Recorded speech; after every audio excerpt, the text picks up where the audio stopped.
नमस्कार मित्रों, हम हर वीडियो में बताते हैं कि बिना गुरु के कोई ऐसी साधना ना करें जो बहुत परिश्रम से होती हो या लंबी साधना होती हो। छोटी साधनाएं 1 दिन की 2 दिन की आप कर सकते हैं। वह सावर मंत्रों की साधनाएं होती हैं और सरल भी होती हैं।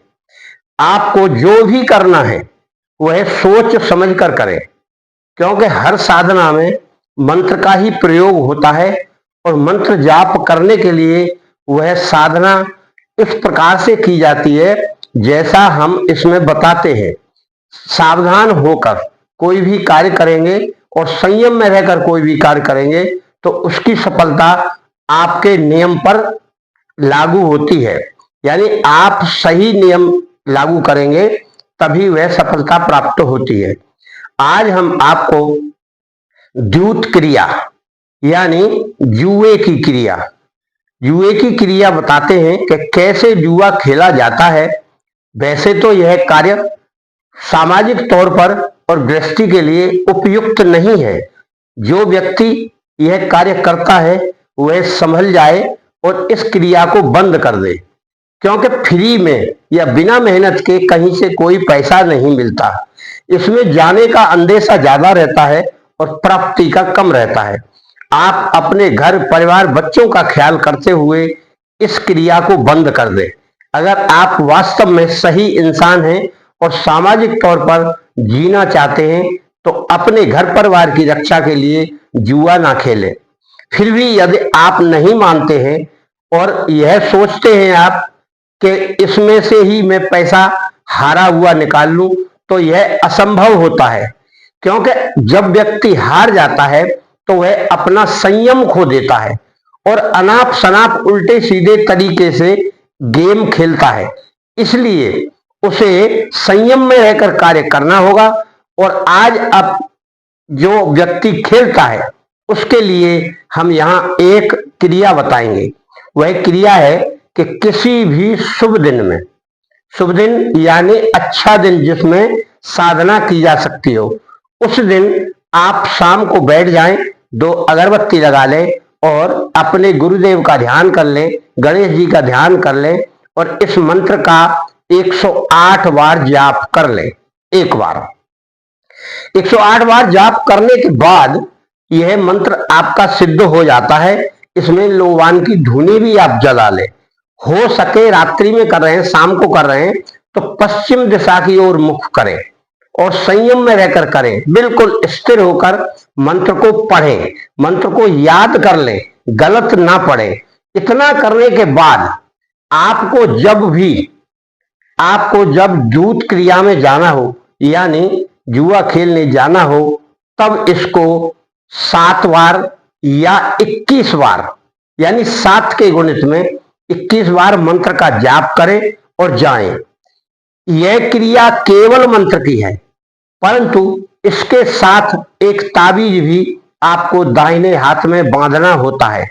वह ताबीज हम बनाकर देते हैं। उस ताबीज को भी बांधना होगा, तभी आपका यह मंत्र कार्य करेगा, क्योंकि मंत्र और यंत्र दोनों की शक्ति है। फिर इसके साथ आपको संयम में रहकर यानी होशो हवास रहकर खेलना है। ऐसा कतई ना समझे कि यह मंत्र और यंत्र आपको दोनों जिता देंगे। यह आपकी सहायता करेंगे, जीतने में मदद करेंगे, परंतु आपको अपना विवेक भी लगाना है, क्योंकि मंत्रों में और यंत्रों में जो शक्तियां होती हैं वो आपके कार्य के ऊपर निर्भर करती हैं। आपको उस प्रकार का कार्य भी करना होता है। ऐसा कभी ना करें कि बिना कार्य के कोई मंत्र या यंत्र काम करे। इनमें ऐसी शक्ति होती है कि उसी प्रकार का कार्य आपको करना है जिस प्रकार के लिए आपने मंत्र को सिद्ध किया है। और फिर मंत्र जब आप जाप करेंगे तभी आपको खेलने के लिए जाना है और उस समय आप अपने दाहिने हाथ में भुजा में वह यंत्र बांध कर जाएं। यंत्र हम यहाँ डालेंगे नहीं, यह गुप्त यंत्र है। गुप्त यंत्र की विशेषता यह होती है कि उसे हम ओपन नहीं कर सकते। आपको मंगाना है तो हमसे आप मंगा सकते हैं। फिर आप इतना करके आप निश्चिंत हो जाएं और अपनी क्रिया को या अपने मंत्र को किसी को उजागर ना करें, सारी क्रियाएं गुप्त करें, क्योंकि गुप्त मंत्र और गुप्त यंत्र ही ज्यादा फलदायी होते हैं। और इसका मंत्र है ये, इस मंत्र को इस प्रकार पढ़ना है। समुद्र, समुद्र के बीच टापू, टापू में दीप, दीप पे पाठो, पाठे पे बैठी चांद कुमारी। तिनिया कही सुनी हो राजा राम, जो कोई या मूठ जीते हनुमंत करे है सहाई। मेरी भगत गुरु की सकत, फुरे मंत्र ईश्वरी वाचा। वाचा ते कुवाचा होई, तो कुंभी पाक नरक में पड़े, धोबी की सौंदनी चमार की छोड़ में पड़े। इसी मंत्र का इसी प्रकार से जप करना है 108 बार। इसी मंत्र की 108 मंत्र की जाप करनी है, यानी 108 मंत्र आपको जाप करना है शुभ मुहूर्त में। और शुभ मुहूर्त कब आ रहा है? शुभ मुहूर्त आता है ज्यादातर पुष्य नक्षत्र में।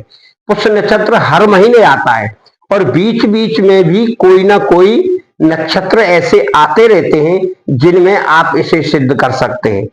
सही कार्य करें, उसका परिणाम भी अच्छा होगा, गलत कार्य का परिणाम भी गलत होता है। आपका, आपके घर परिवार का कल्याण हो, मंगल हो।